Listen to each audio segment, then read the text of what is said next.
8 o'clock my time, 9 o'clock in most of Europe, 5 o'clock where Lauren and Samid are, 6 o'clock where Yvonne is, and for all of you in different time zones, welcome. It's just 1 minute past, so I'm just going to wait another minute before we start, just to let some more people join.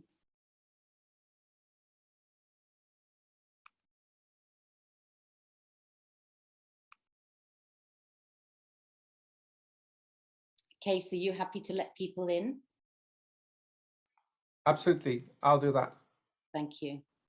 So indeed, there's lots coming in now.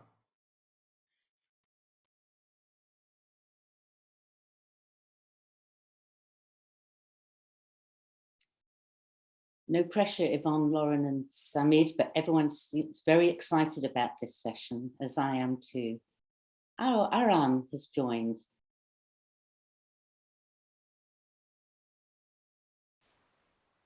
Aram, have you joined the session? Oh, yes, can you hear me? Okay. Yes, wonderful. Okay, so I thought you were going to be joining a bit later, but that is very delightful and very wonderful. I'm glad. I hope you didn't have to run out of your lecture early. It's just fine. I'm glad to be here. Great, we're happy to have you here. Okay, well, it's 2 minutes past the hour. I think we should make a start. Welcome everyone. Thank you so much for joining us for this wonderful roundtable, which I'm sure is going to be very interesting, important and thought-provoking. I'm Professor Kothari from the University of Manchester and also from the School of Geography in the University of Melbourne. I arrived in the UK in March 2020 for what was supposed to be 4 weeks, and I haven't been able to get back to Melbourne since. So most of the communication has been via Zoom, and hopefully this is all going to work out well today. So, but before I introduce our wonderful speakers, which I'm going to do shortly, I just want to say a few words about the ideas behind this session itself, which is questioning development towards solidarity, decoloniality, and conviviality. If I've just read that title and you realize that you're in the wrong session, please stay with us, because this is going to be the best thing around for the next hour and a quarter. Okay, so what the roundtable does is bring together some contributors to an EADI collection, European Association of Development and Research Institutes collection, called Questioning Development Studies Towards Decolonial, Convivial and Solidaristic Approaches, that's currently being edited by myself, Kees Bekert, Laura Camfield and Henning Melba. And the origins of this volume lie really in the need to respond to the growing demand to decolonize knowledge. And indeed, what we feel is that we're not even arguably, but we are positioned at a very critical moment, one that is replete with potential to shape the future of development and development studies. So the participants on this panel, who are all contributors to that book, will discuss their perspectives and approaches to decolonizing development, on reflecting on how new forms of solidarity and conviviality can be promoted and sustained, and in the context really of achieving global social justice. So the panel will provide, I think, a really inspirational moment for these debates and hopefully feed into a lot of the other sessions that are taking place at the conference at the moment. So as I say, I'm delighted to introduce the 4 panelists. I've written on my notes here, Aram will join us a bit later as he's teaching, but he isn't, he's here already, which is wonderful. And I start with my very dear friend, Yvonne Ruki-Rangi-O-Tangaroa, Underhill-Sem, who's Professor in Pacific Studies at the University of Auckland in New Zealand. And she's also a member of the Pacific Gender Research Portal Reference Group, the Department of Pacific Affairs at the Australian National University. Welcome, Yvonne. Next is the wonderful Lauren Tynan, who's a Trawulwe woman from Te Brakuna country in northeast Tasmania and grew up on Awabakal country in New South Wales in Australia. And she's a PhD candidate in geography and planning at Macquarie University in Sydney. And her research interests include development studies, human geography, and Indigenous studies. And she's got a particular interest in decolonizing practices, focusing on relationality and country, largely through Aboriginal culture and cultural burning practices. And then my friend Samid Suliman, who's lecturer in migration and security in the School of Humanities, Languages and Social Science at Griffith University in Australia. He's also a member of the Griffith Centre for Social and Cultural Research, and he was awarded the Australian Political Studies Association Thesis Prize for his doctoral dissertation, Migration, Development and Kinetic Politics. And last but not least is Aram Ziai, who is the Heisenberg Professor of the German Research Foundation, DFG, for Development Policy and Postcolonial Studies at the University of Kassel in Germany. And his research focus lies in the fields of development theory and policy, post-colonial, post-development approaches, and global economic governance. So welcome to all of you, and thank you so much for agreeing to contribute and to participate in this session. We very much look forward to your interventions. So I've invited all the panelists to each speak for about 5 to 7 minutes to kick us off by reflecting on what they see as the key issues and the concerns around development today, how perhaps they envisage we can decolonise development, and how we could perhaps forge a solidarity and conviviality. And hopefully some of them will also reflect on how they're beginning to address this in their own work. So we're really we want to look forward. And one of the things that we want to do in the volume that we're editing at the moment, that Case, Lauren and Henning and I are very keen on doing, is that we feel that there's been a lot of critique of development, and very important critique, and we need to continuously be on our guard and challenging and questioning the way in which development is proceeding. At the same time, though, we've been much better at critique than we have about looking forward. And so I'm very much looking forward to hearing the contributors and also from all of you. So please, after the speakers have made their contributions, please do post any questions that you have in the chat. Well, sorry, I mean, you can do that during, of course, while they're speaking, just post your questions in the chat, and then we'll have plenty of time for discussion and a conversation after we've heard from our 4 wonderful, delightful speakers. So I'm going to start off with Yvonne. You want to go ahead? Yeah. Kia ora ana tātou katoa. And thank you very much, Uma, for that very warm welcome. It's lovely to be joining you from another part of the world. Also very nice to be sitting here with Samid, who I haven't met, Aram, and who I haven't met either, but have read, and also, and Lauren. I wanted just to begin by introducing myself. I locate myself in 2 Pacific Islands, one the Cook Islands and one Niue. These are very important parts of who I am and where I am, though at the moment I live in the lands of Ngāti Whātua, which is a rather large tribal authority in the middle of Aotearoa. And so in doing that, one of my key points to be made is this conviviality that we as Pacific people have with New Zealand Māori. And so one of the things I wanted to speak a little bit about and to underline is that a very key feature of New Zealand Māori and Cook Island Māori and Niuean understandings of this conviviality is in a fabulous word called Manaki Tanga. And so, as many of you may know, I think languages, and especially languages from Indigenous people, offer us really wonderful insights into the nature of the way we relate to each other. And this particular word, Manaki Tanga, centers on the first part of the word, which is called mana.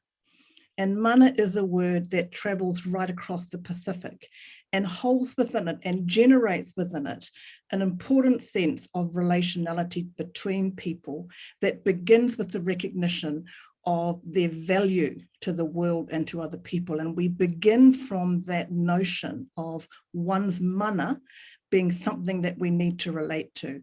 The whole word, Manaki Tanga, is around how we care for the mana of the people that we relate to.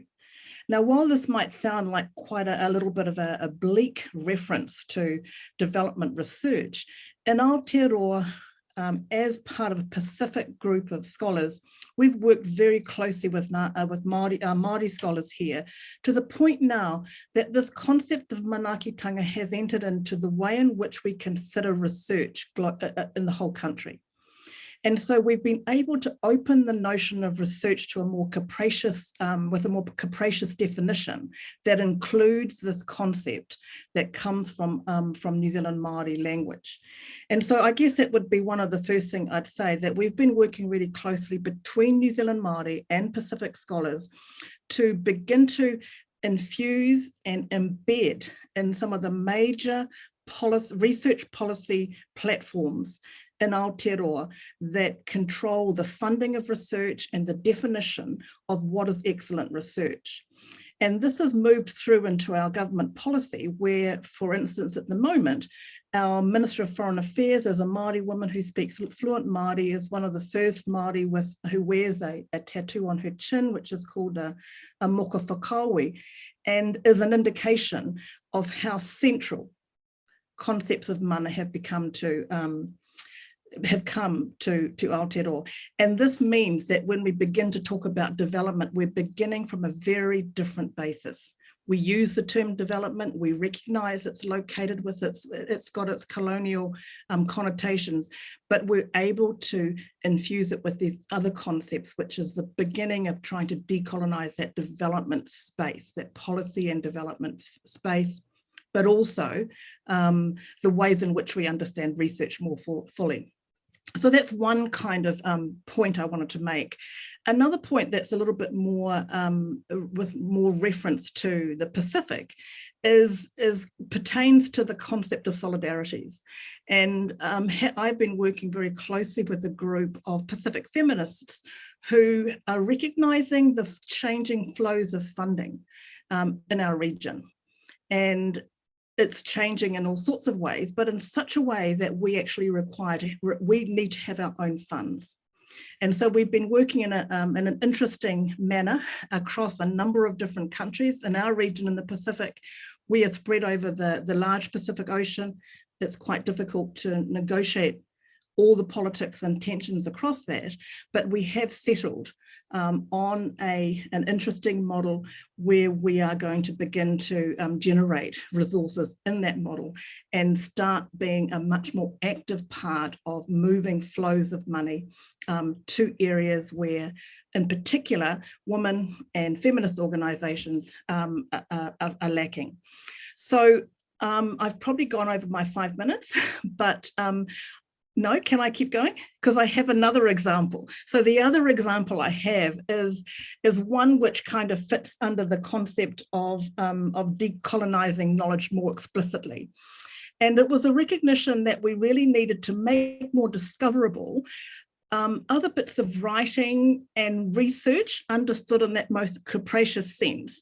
We wanted to make that more discoverable. So we've began a process where we are inviting a whole range of different knowledge makers around the region, in the Pacific region, to submit their work into this particular research portal, which will enable their work to be discovered and to be used. And so we're very excited about that. It was launched earlier this year.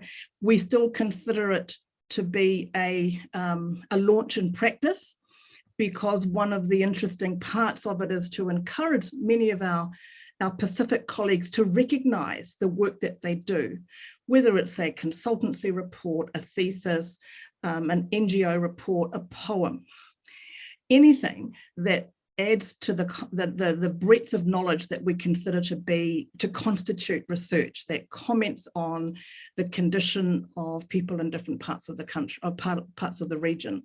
So I just wanted to share that a little bit. The portal is called Toksave, which is a word that comes from the multilingual country of Papua New Guinea. And I'd be really happy to, and I'll post that in the chat. As I said, it's a portal which looks like many other portals, but again, the processes behind that are about encouraging a whole range of different knowledge makers to contribute to that and to begin to engage in that manner. Of course, now it's fortuitous. We are more often in this virtual world, and we are getting some very interesting discussions coming into that space. But yeah, I'll leave it there. In terms that, just to summarize, the three kind of initiatives that I'm really excited about is the way in which Pacific and Māori scholars are working in Aotearoa based on this concept of Māori knowledge, ways of doing things, and ways of knowing, which has infused a lot of Aotearoa, not unproblematically for other people, for some people, but is also moving into development policy and knowledge. The notion that we can have more discover different sorts of research is something that I'm excited about in the Toksave space. And in terms of the Pacific Feminist Fund, offers a real tangible way in which we can shift the way in which resources flow to those who need it. So I'll just leave it there for now, and happy to answer any other questions, Uma. Thanks, Yvonne. As always, just wonderful. Thank you very much for that contribution.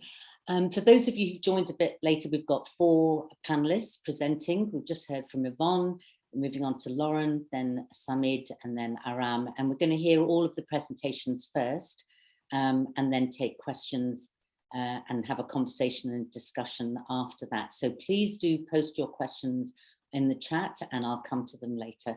Thanks again, Yvonne. Okay, Lauren, over to you.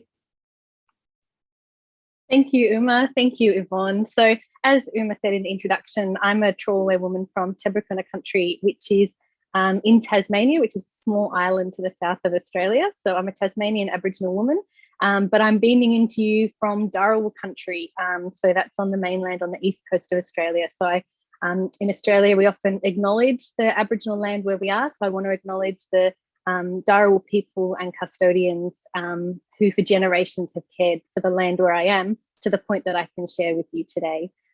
So I'm currently doing my PhD I'm really looking at relationality and this idea of how Aboriginal people care for country. So country is the term we use to denote Aboriginal land. So all of Australia is Aboriginal land, all of Australia is country. But I'm also doing that looking at Aboriginal cultural burning practices. So it's a revival of Indigenous fire management practices that's happening at the moment, particularly in southeastern Australia.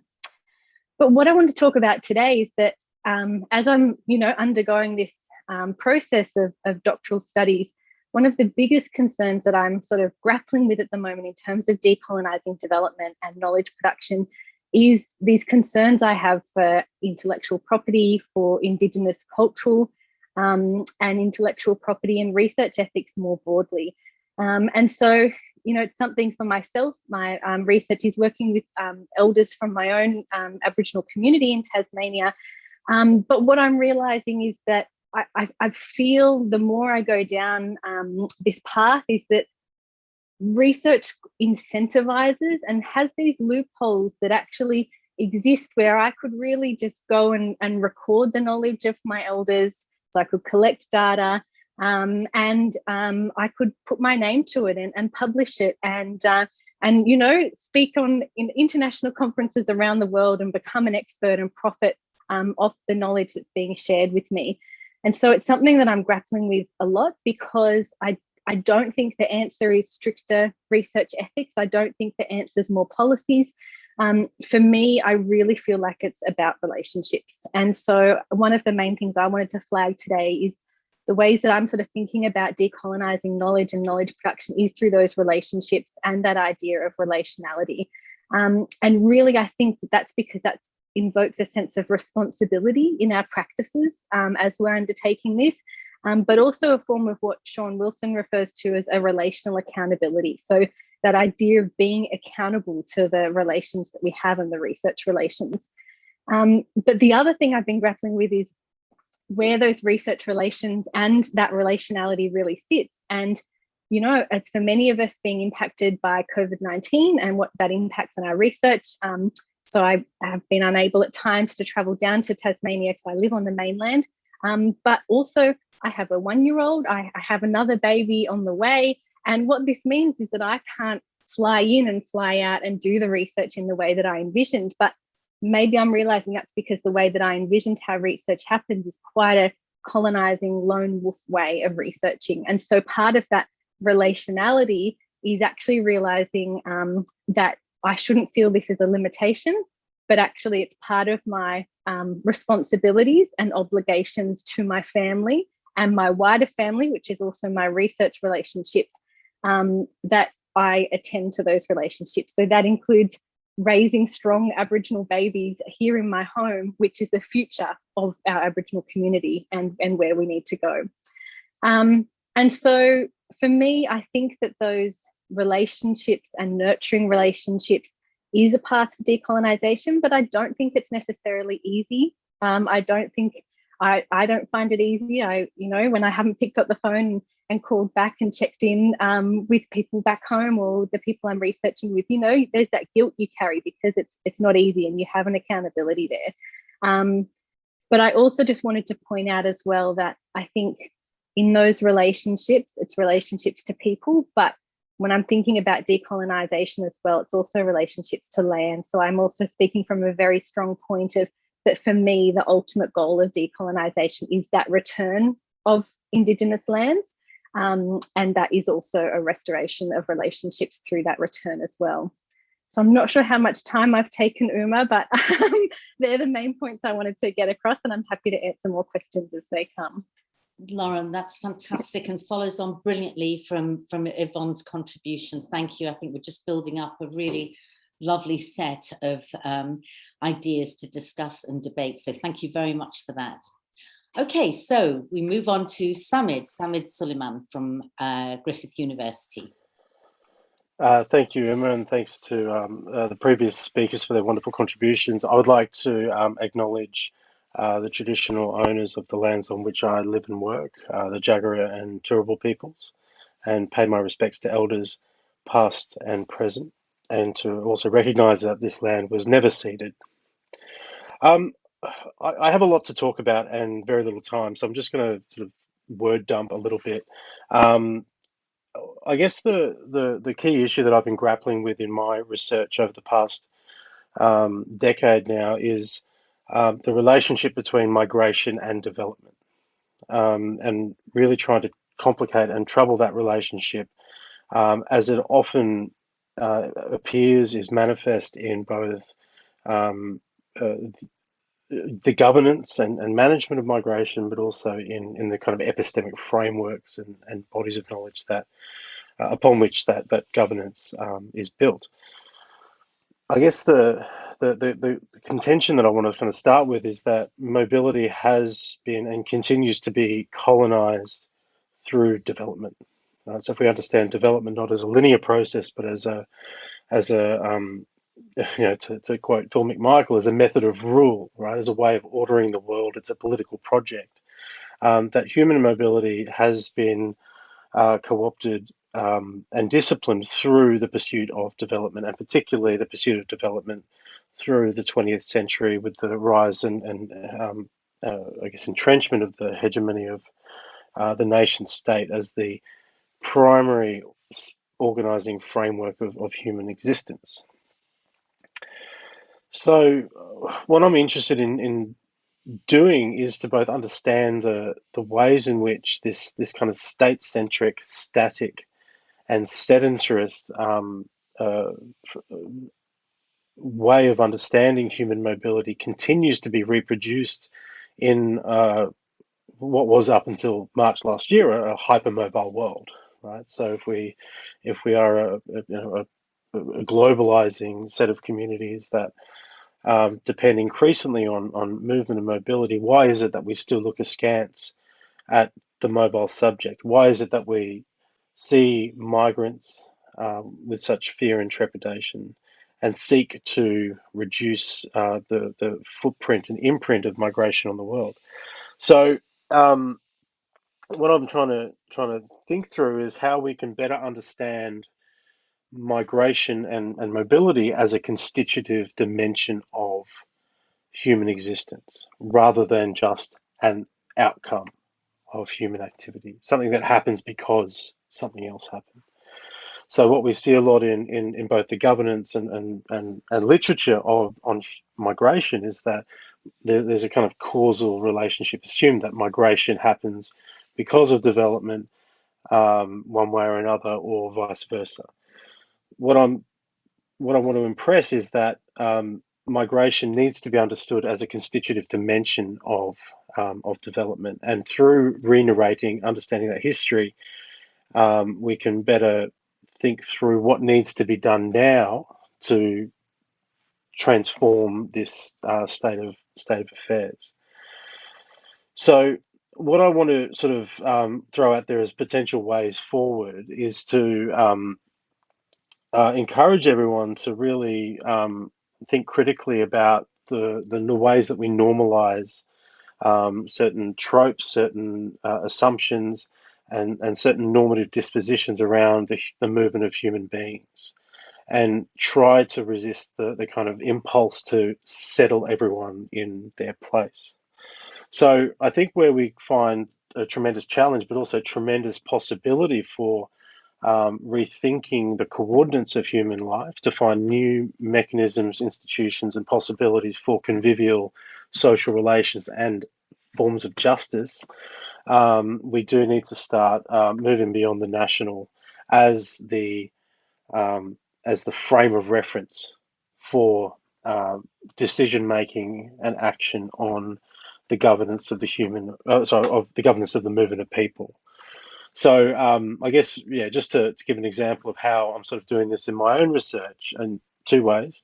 One is to sort of look at the question of migration in the Pacific in the context of climate change, and start to think about different scales of political relationality, and start to investigate the possibility of different institutions that are organized beyond or outside of the nation state. So thinking specifically about the region as a really productive site of political change, rather than just sort of a clustering of state power.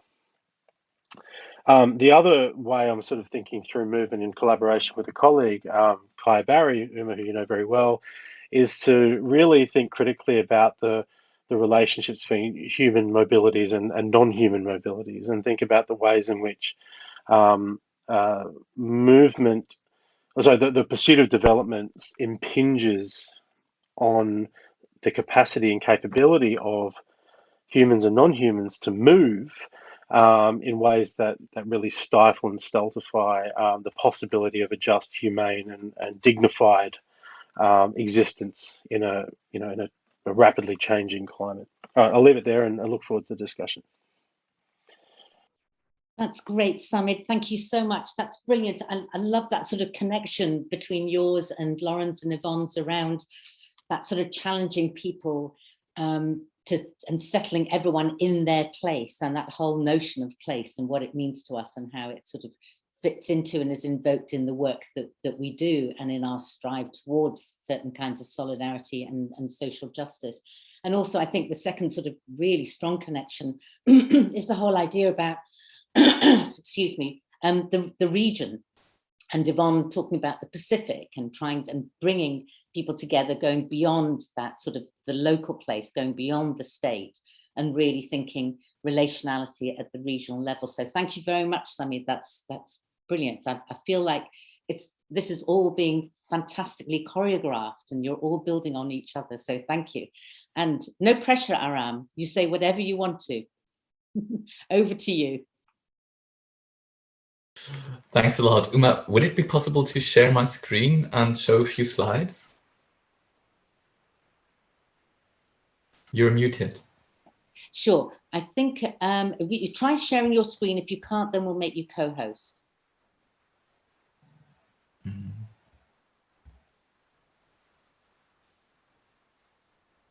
Okay, I think you're co-host now, so you should be able to.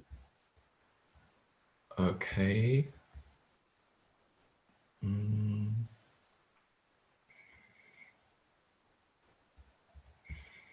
Yeah, I think it somehow doesn't work.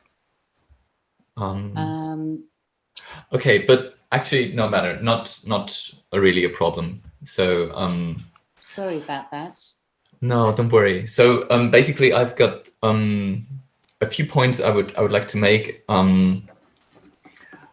maybe on the question of questioning development, because I think it is still necessary. Having been on a panel yesterday, I realized that, yeah, today I will be boring Uma, but hopefully maybe for some others, there will be some new points. So I'm still not quite comfortable with the whole notion of development. I realize development studies is characterized here as an engagement with global inequality and poverty reduction. But what I always see here is the problem of polysemy. Not only different definitions of development, but different types of definition. So development as social change in general, as positive social change, or as positive social change as it happened in the West towards secular, democratic, industrial capitalism.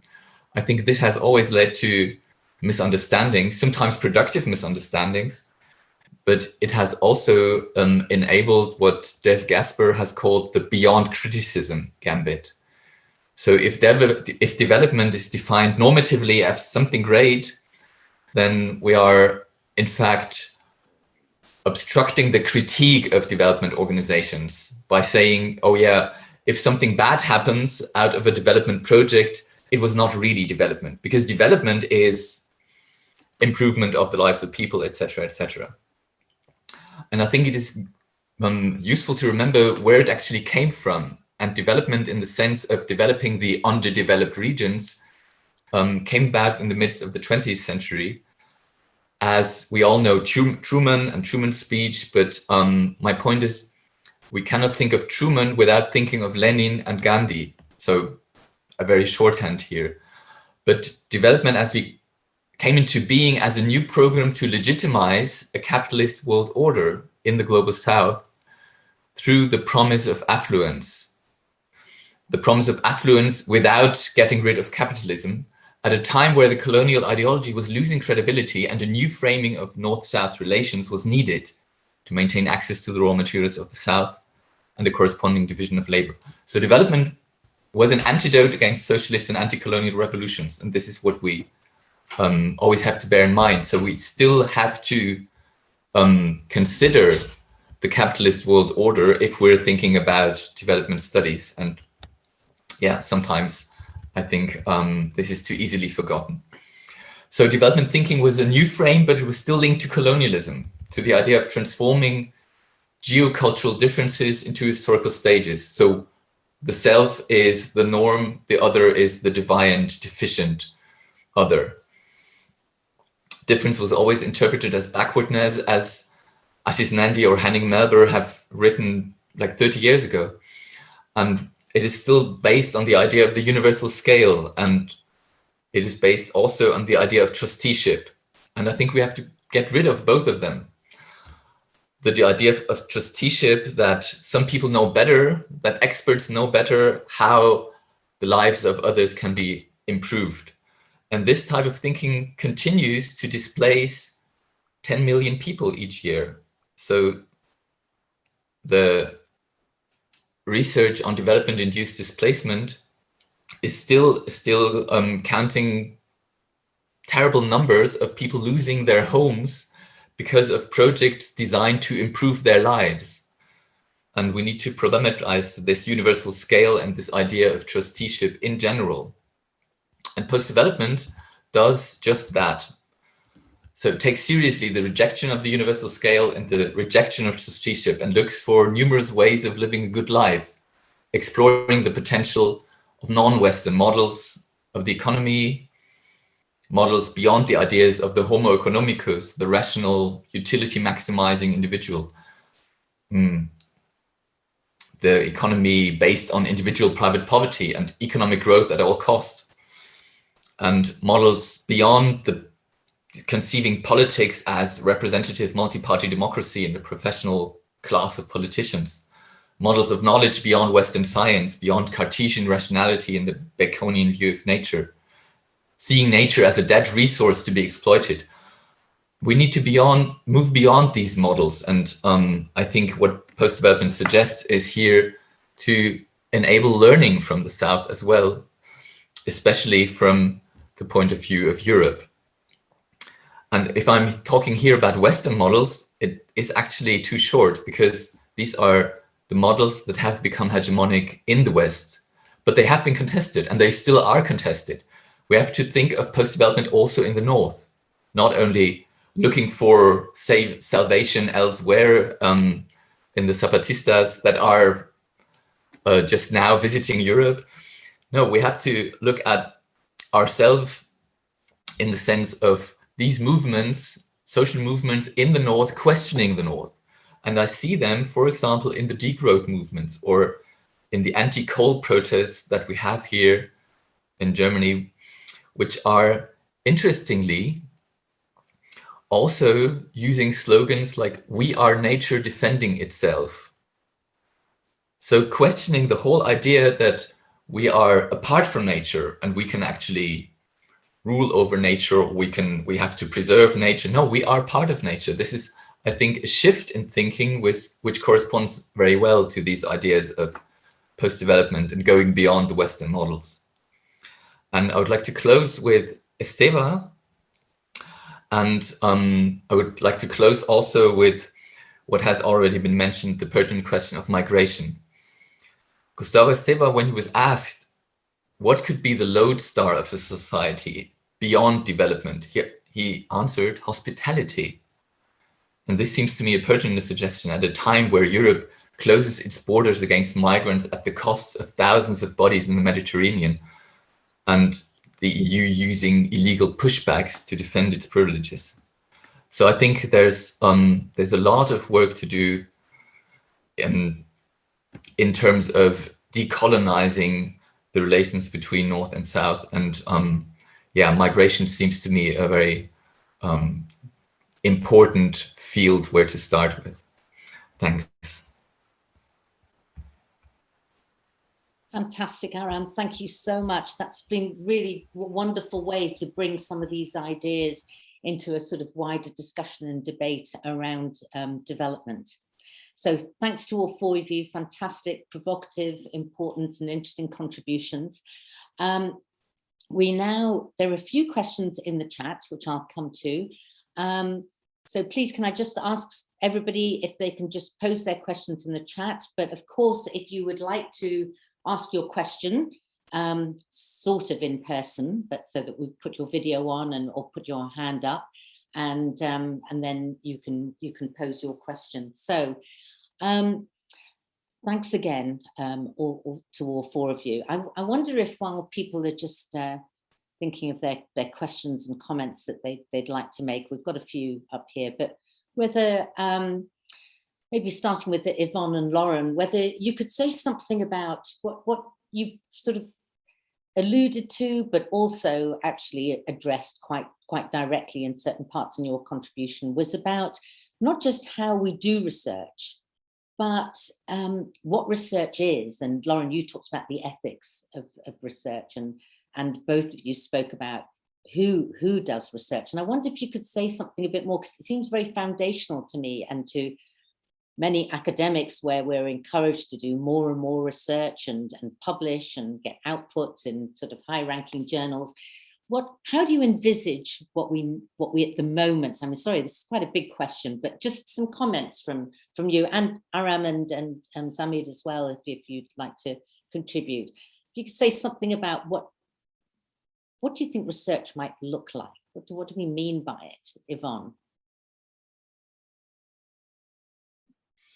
Well, you know, that's a great question, Uma, and it's a very exciting answer, because I think what we are starting to find in Aotearoa, especially with a focus on the treaty upon which the country was rested on, it's really showing, highlighting all the things that Aram mentioned, that this notion of development, and therefore everything that came out of it, including research that went into the whole development project, is now up for scrutiny.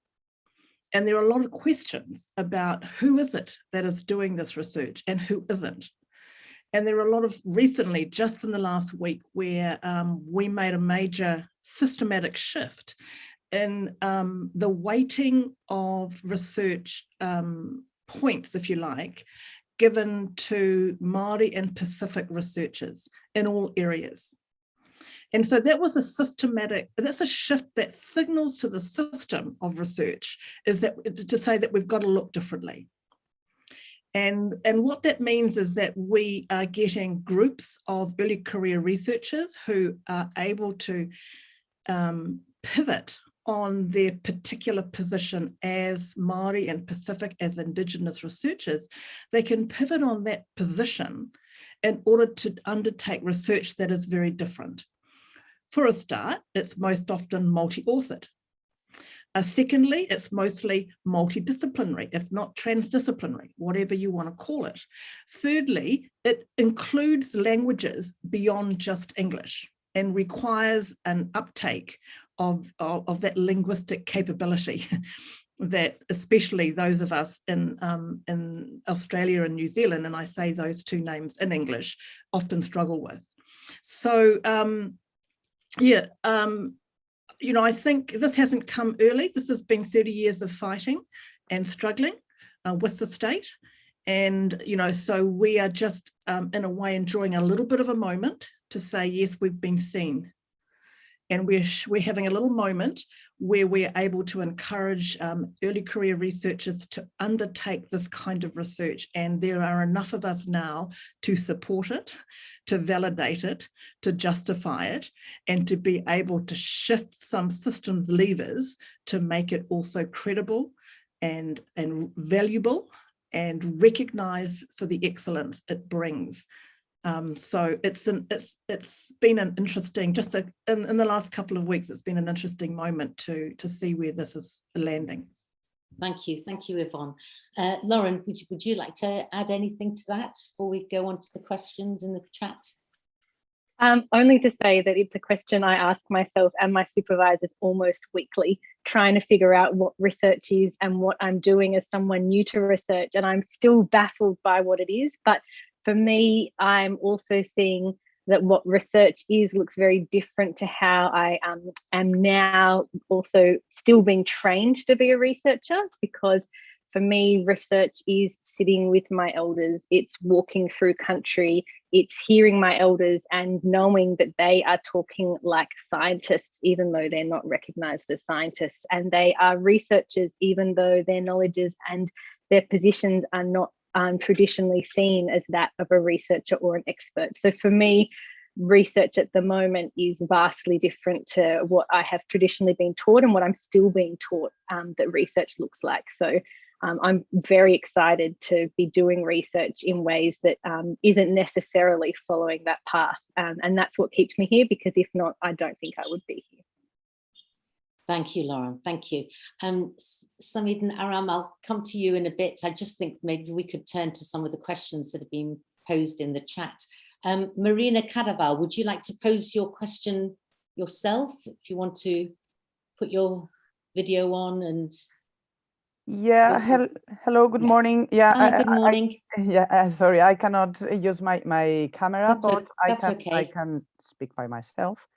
Let me just found my question, but I think it's for Laura and is what she just somehow replied, but how she's I'm following as well Wilson, and I'm working with Indigenous people in Mexico as well, and I'm totally close to this relationality and responsibility among. I'm not Indigenous, but yeah, so I'm trying also to see how to translate those principles, let's say, into our research. So that was my question. How, because I understand the relations themselves, no, and because Laura is from Tasmania, and she can link directly these relations into the relations themselves. But how to translate that in the research? How her research is going back to her people, for instance. So I think it's not just about collaboration, probably, but if they are interested in what she's doing, if they are interested in this Western way of producing knowledge, and how she goes back with whatever she's producing to them. That's more or less my question. And Marina, you also had a comment about language that I think relates a little bit to Aram's notion of sort of development and post-development. Do you want to mention that as well, and then we can take both responses? Yes, sure. Yeah, it was just more like a comment, because also working with these indigenous women in Mexico, and I was talking about development and how do they understand development and whatever. And some of them, especially those who are close to the Zapatista movement, have talked about flourishing, like is florecimiento in Spanish. So it's not this idea of development that is one way up, somehow we need to achieve something, but it's like more this organic idea of, in terms of the indigenous peoples in Mexico now, like since the beginning of the 90s, like this flourishing itself, right? Like they are racing towards exposing and sharing who they are, what the ways they do things, their knowledge, etc. But that they also see as a cyclical thing. So it's not, it comes and goes round in a way. Yeah. And so it's there's no someone else was asking me about where to find more information about that. I haven't found anything. I mean, it's not academically written, right? I've been talking with some of these women, and they just have shared their ideas.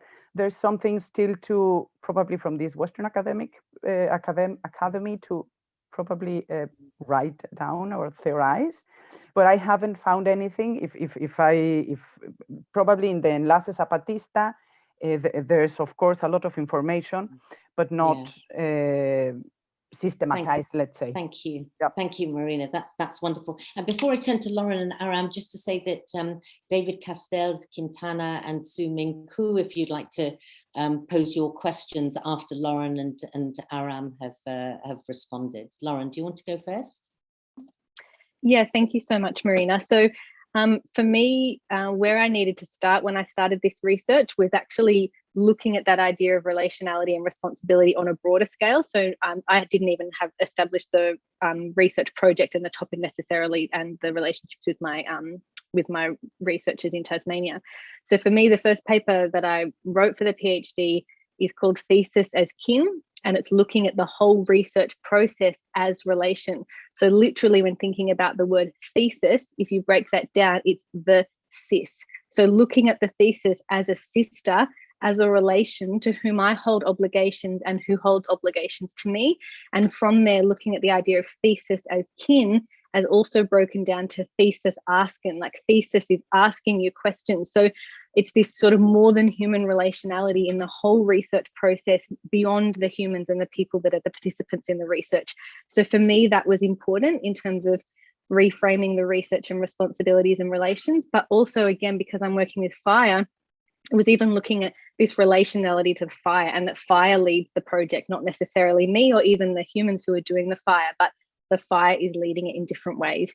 With people, what that looked like, of course, there were the ethics forms, but for me, I wanted to go a step further. So I established some protocols documents, specifically making transparent how copyright works, how Indigenous cultural intellectual property works, so that the community I was working with knew that and knew what it meant if I published their words. I felt like that there needed to be some transparency.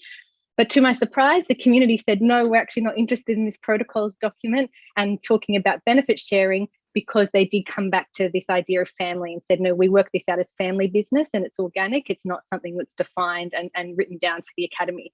So that sort of threw me as well. But for me, then it comes back to being a good relative, whether I'm related to them or not. It's being a good relative overall. Thank you very much. We've got a lot of questions coming up in the post. That's just absolutely, I mean, as Marina says, that's beautiful, Lauren. Yeah, I agree.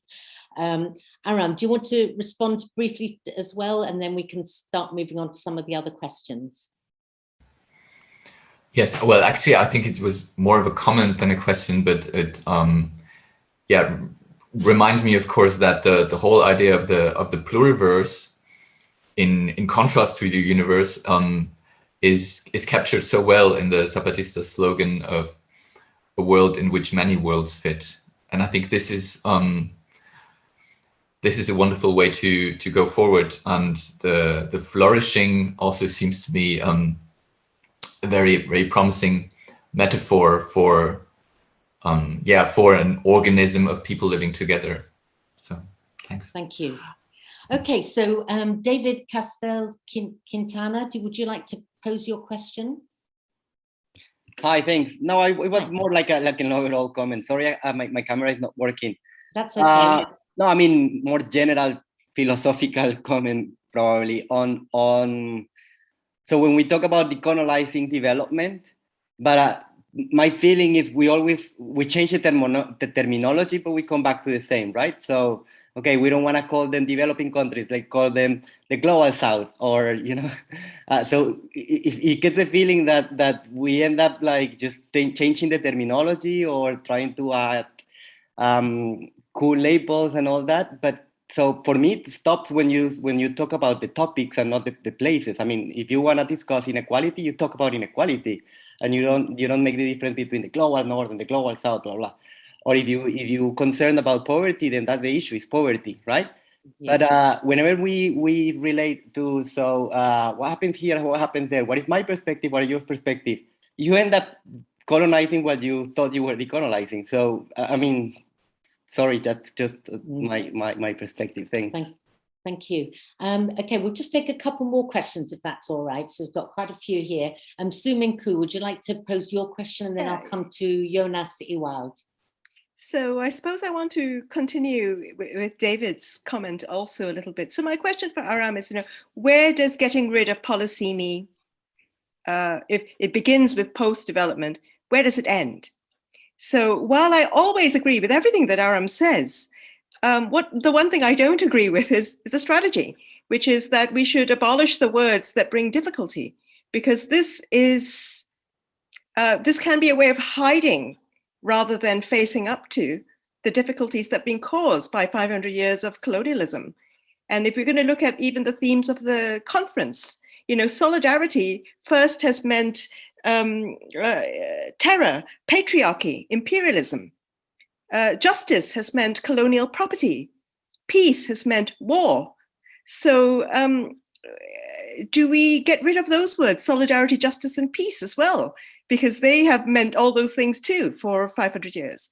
So I think that the heart of critical development studies is being attentive to the words and what the words have meant through all time. And I don't think that you can ever get rid of polysemy, because polysemy is, in a way, the basis for the flourishing of critical development studies.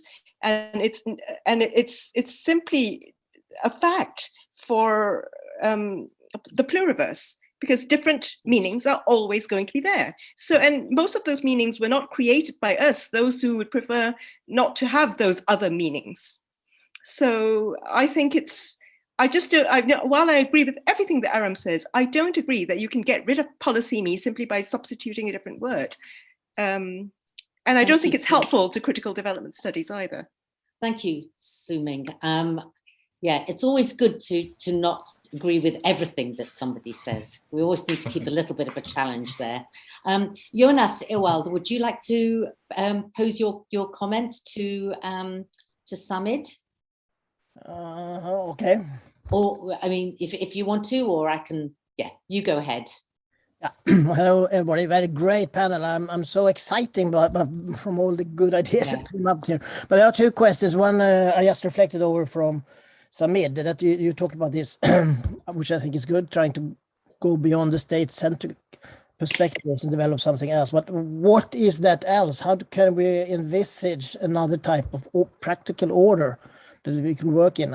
And the same for Aram. It's really interesting perspectives, and I really think we should much more bring them in, not least in our curriculums. But how do we do when it comes to policy making? How can we get this into practical policies for development?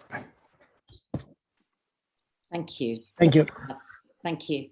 That's great. Okay, so I think if I give each of you an opportunity to respond, maybe starting with Samid, and then we can hopefully have time for another round of questions. I've just got a little note here in the chat from Case, who's my boss, and he says that we can extend it by a few minutes if we need to. So I'm quite excited about that. Do feel free if you need to drop out at any time, but not, of course, you, Yvonne, Aram, Lauren, or Samid. I need you here right to the bitter end.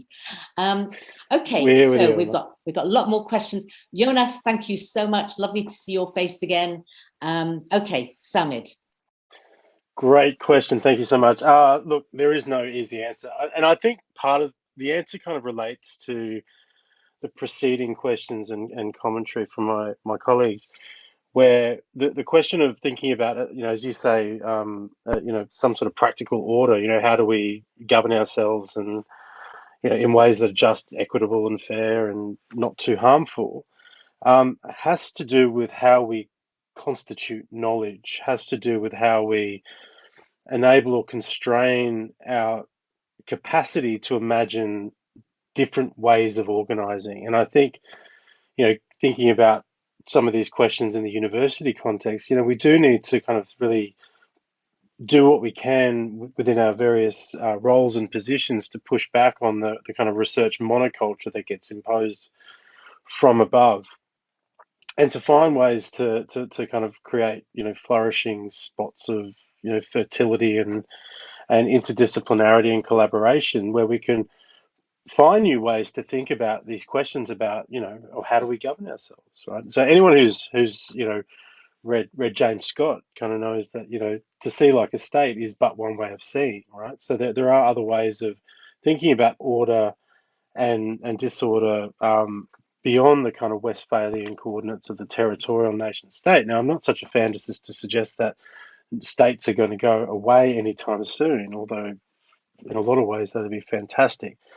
But what I do think is that we can ask critical questions and find new ways of thinking through the possibilities of extant and emergent institutions that may help us to support life in various ways that are constrained by neoliberal hegemony through development, through the security state, and so on and so forth. And so just to really just quickly wrap this up, I think I'm really, I was taken by the commentary on the pluriverse. I really like Santos's formulation on ecologies of knowledge, and thinking about ways that we can find, points of commensurability between different ways of knowing, different ways of understanding, different ways of creating and interpreting meaning. Paul Carter, who's an Australian academic, has written a really interesting book called Decolonising Governance, where he writes about exchange rates as a way to think through this problem that was just triggered in the previous question. How do we make ourselves known to each other in ways that aren't that don't colonize? How do we create spaces for plural and multiple meanings and exchanges between those? Anyway, I'll stop talking now because I'm pretty sure I'm rambling, but thanks for the question. It's a really good one. Thank you, Samid. That's great. Aram? Yes, thanks. I would love to respond. So, first to David, does it matter how we talk about the world? Well, it does matter, although it does not change material things if we call things differently. But however, it is a different framing. If we're talking about development in this modernization theory sense, then it's the responsibility of the individual unit, the country. And if we're talking about a global capitalist world system, it frames things differently. We actually are then prompted to look at how this capitalist system actually determines the chances of individuals, countries coming, staging processes of industrialization and economic growth. And so I think to talk about exploitation on a global scale is different from talking about global inequality in terms of development and development aid, which is generously given by those exploiting the colonies for hundreds of years. So I think it does make a difference, although it's not omnipotent.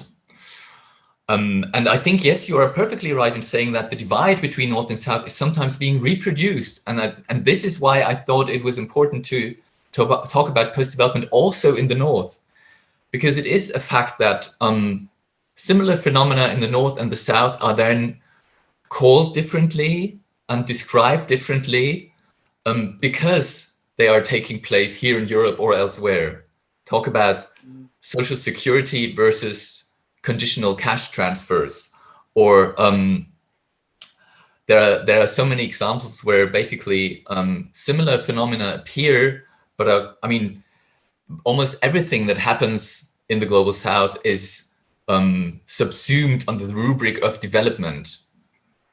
If we're talking, I've got PhD students who are actually comparing coal mining in Germany and in South Africa, and the topic is although the issues are the same, it's about infrastructure, economic growth, employment, environmental pollution, scarce resources, non-renewable resources. The discourses are so different, and I think this is what we have to look at. And I'm all for talking about global inequality, and I think we should name things more precisely, because this is the problem with polysemy, Suming, that it produces so many misunderstandings. If I have this slide, and there are two figures on this slide, and both are saying development, and one thinks justice and the other thinks investment. This is the problem with development, that it allows people to talk about development while thinking of completely different things. And yes, we will never get rid of polysemy. I mean, coming from post-structuralist perspectives, yes, this is perfectly normal that people have different meanings, but it is at the same time a problem. And I'm not suggesting we need a new term and that will be the end of it. I think we have to trace these different meanings, and in the specific context of development, we have to recognize that critical scholars in development studies have been trying to re-signify concepts, the concept of development above all, for like 70 years, talking about endogenous development, participatory, etc. And this, and what this has done, it has allowed the World Bank to say, oh yes, we agree with you. We're also for endogenous development, participatory development. We're even for empowerment. We're just redefining empowerment as the empowerment of the client of the state enterprise, which is now being privatized. So it's really empowering that you now have to pay for public goods. Thanks, Aram. Yeah. That's great. Thank you. Yvonne, do you want to respond to anything that Samid and Aram have said? I mean, there's quite different perspectives coming out in a way. Yeah, I think the perspective that I'm coming from is what I would make a call to all researchers who work in development of any sort, notwithstanding the conversation we've just had, but anybody that does that kind of, we need to be a lot more audacious in our engagement with policy, because our research is no longer, well, we could continue with our research for another 70 years.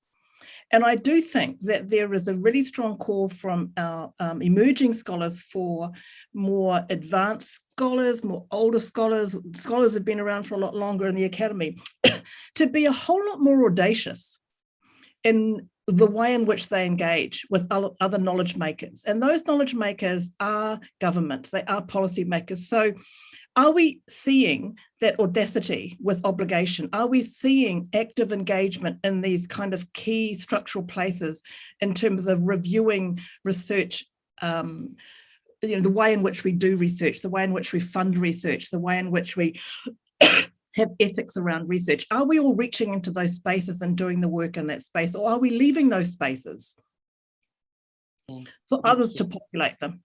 Yeah. Thanks, Yvonne. Just to let everyone know that Yvonne has written an absolutely fantastic article on audacity. So maybe you can post that in the chat, Yvonne, because I thought that was fantastic. Okay, so we're going to move on to Karen Astrid Siegmund to pose her question, if that's all right with you, Karen. And then perhaps we can come to Owasim Akram, if you would like to ask your question. So Karen, go ahead. Yeah, thank you very much. Thanks for a very thought-provoking session. The comments that Lauren and Uma made about individualistic versus relational approaches to knowledge production triggered a question that has accompanied me for quite some time now, in how far the efforts to decolonizing knowledge, sort of producing knowledge in development studies in the social sciences for social justice, in how far that is possible within the framework of a neoliberal academia. The example you've given is sort of individualistically defined property rights to books, articles, the knowledge you produce. You have the emphasis of the neoliberal university on competition between universities, between scholars. You have the encouragement of large-scale grants to work together in public-private partnerships with the same types of institutions and companies who are actually sort of countering the values of conviviality, flourishing, whatever you want to call the good life. So I was wondering how the panelists relate sort of the efforts to decolonize the university with the framework of neoliberal academia.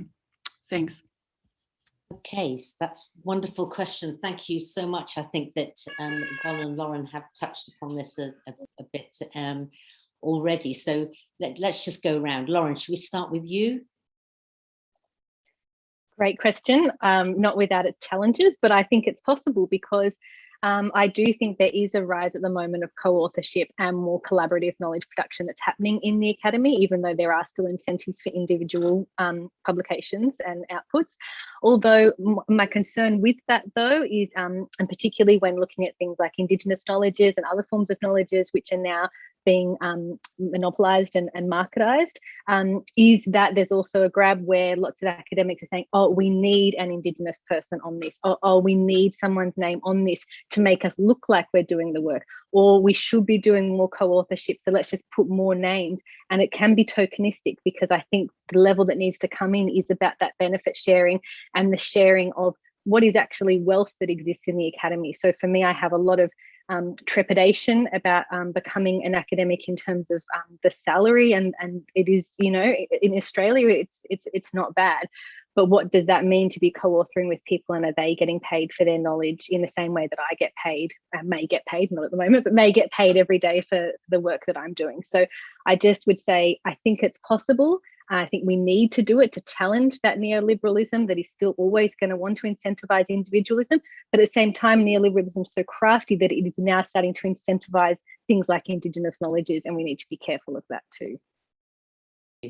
Samid, Yvonne, Aram, would you like to come in on the neoliberal academia before we move on to the next question?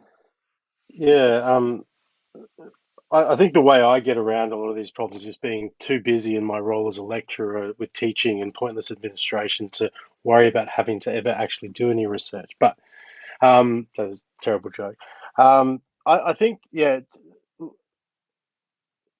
Lauren's absolutely right. There are kind of pockets of possibility and really important ways in which the neoliberal orthodoxy is being challenged within the university. I mean, there are plenty of social and cultural humanities researchers who are alive to a lot of these problems and are really pushing back in really important ways. But I think we need to also think seriously about the way in which the university has kind of been reframed as a kind of drag on the public purse, as an institution that is no longer trustworthy in really important ways. And not to say that the university of the great old Keynesian days was a wonderful place to be, because we know it was built on exclusions and silences and so forth. But I think if we are to take academic research seriously and move towards I guess a decolonial posture in academic knowledge production, we also need to really think about the role and reputation of universities as public goods. And I don't think that's a conversation that is happening enough, both within research, but also in society more broadly. Oh, thanks. Yvonne, Aram, either of you want to come in on that question? I'll just say very quickly, I think by virtue of at least those four of us on the panel and others that we've heard speak, by virtue of us being still in the academy is also the beginning of decolonising the academy. And it's a little bit like, you know, are we going to actually see it in our lifetime? Possibly not. Are we going to create the conditions where we're able to see our students operate in there a little differently? Possibly. And so, you know, it is those small gains, and so, yeah, this is a big institution, the academy, that won't change overnight. But I do think that collective groups like this group, possibly, operating those spaces to make them more amenable to another generation is a task that we need to take on. Yeah.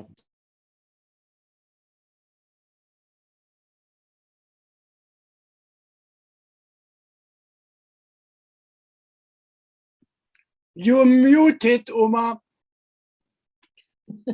Thank you, Henning. Aram, is there anything you'd like to add to that? No. Am I muted? No. No. Okay, let's move on to Oasim Akram to ask your question. Hello, everyone. Thank you. I just want to follow with Professor Aram's remarks. I think he has mentioned like an excellent aspect of redefining development, which is really very convincing.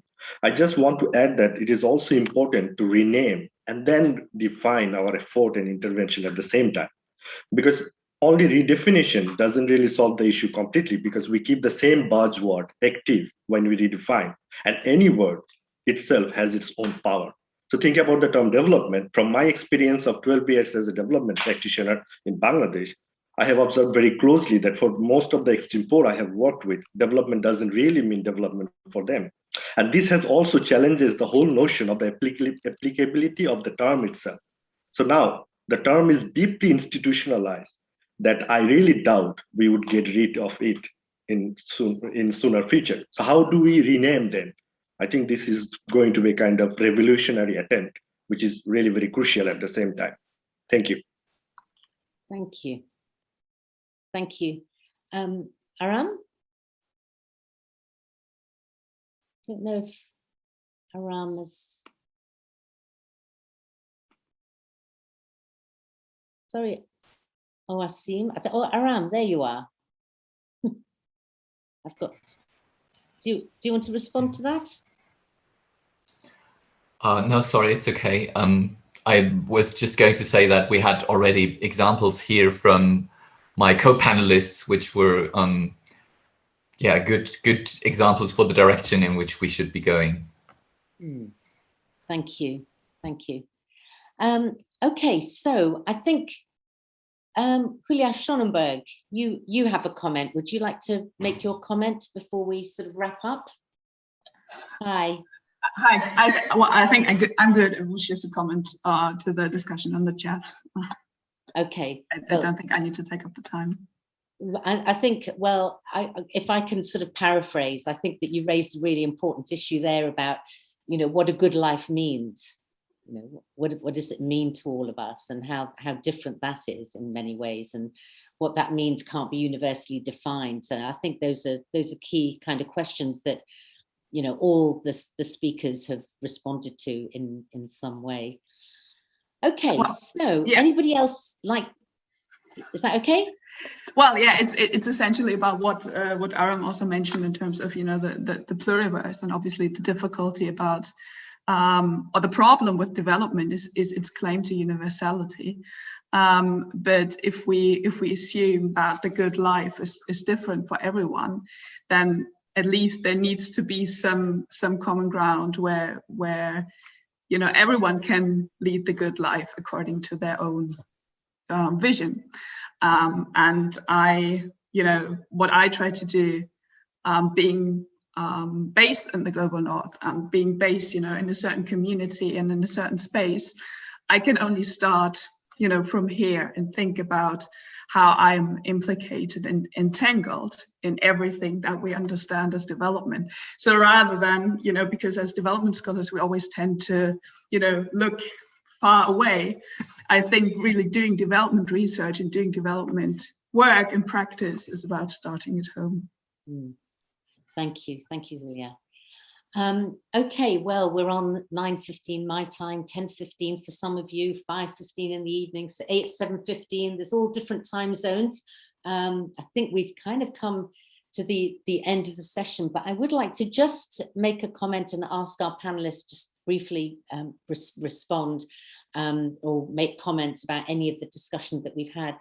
I think it was really interesting and interesting given Julia's last comment and the discussions about global north and global south.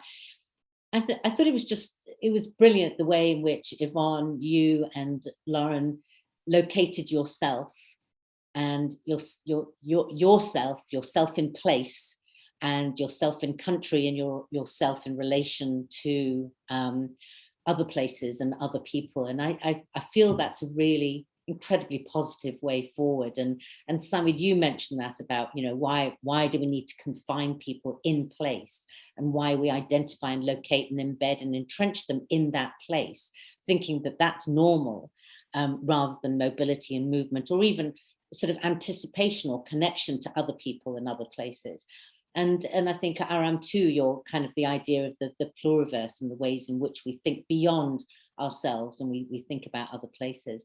So I thought that was a really lovely connection and very much appreciate, Yvonne and Lauren, you locating yourself, because I think that's what we don't do enough in development. And I don't mean that sort of old style 1970s anthropology where we spend most of the time talking about ourselves and not about anything or anybody else. Sorry to anthropologists, I'm geographers, we do that as well. So, but that I think it's very empowering and it's very important that we do that sort of the individual and collective. And it seems to me that solidarity and conviviality is about those different kinds of connections. Okay, so just to give you each a minute, if you have any sort of comments or responses that you would like to make, messages that you'd like to leave us with. So I'll start with Aram, then Samid, then Lauren, and then Yvonne. So Aram, just a minute because I think we're running out of time. Thank you.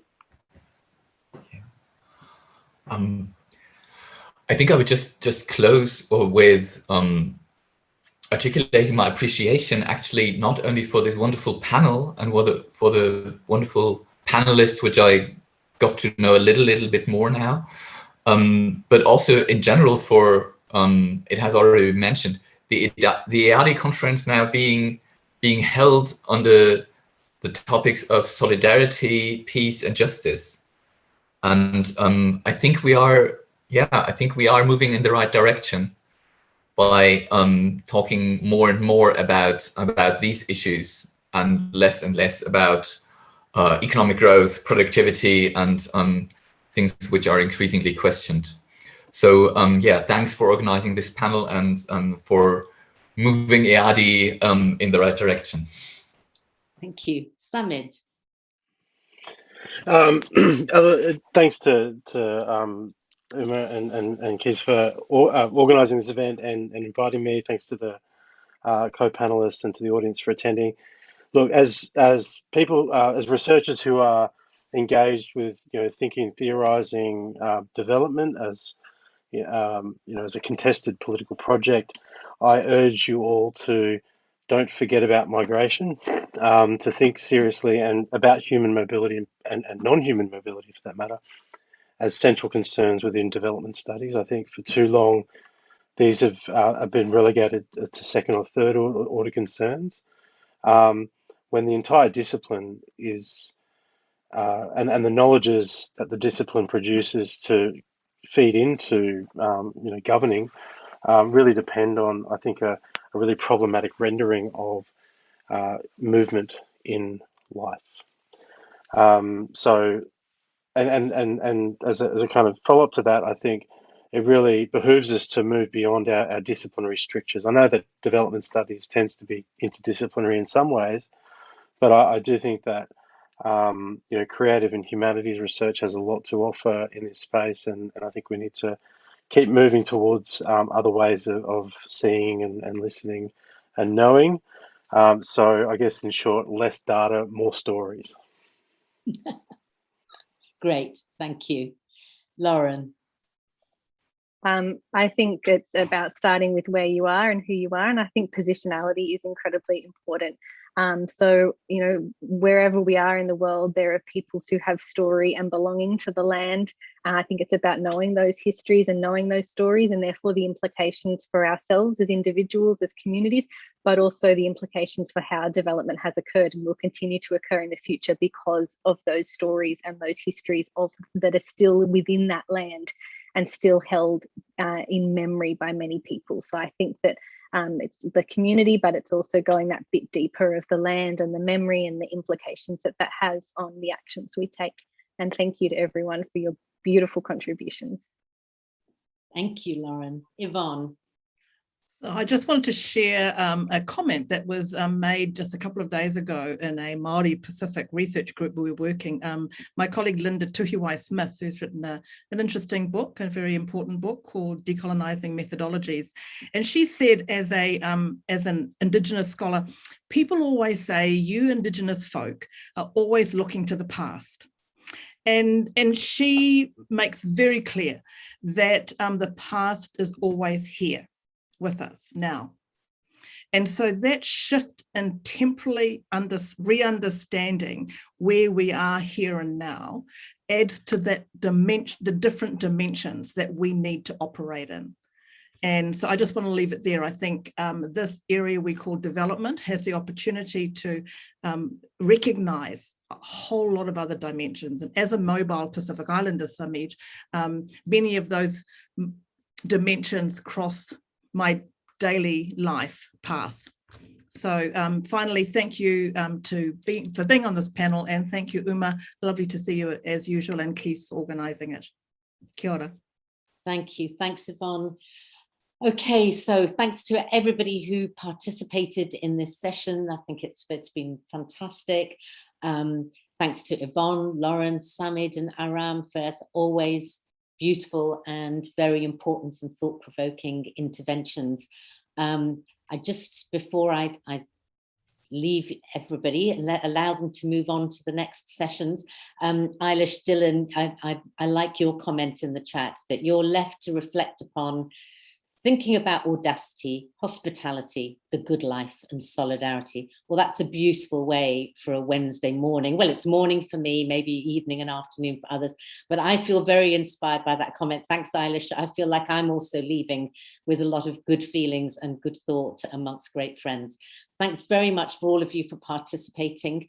Panelists, if you can just hang on before you leave the Zoom, that would be great. Thanks everybody else, and enjoy your day or your evening.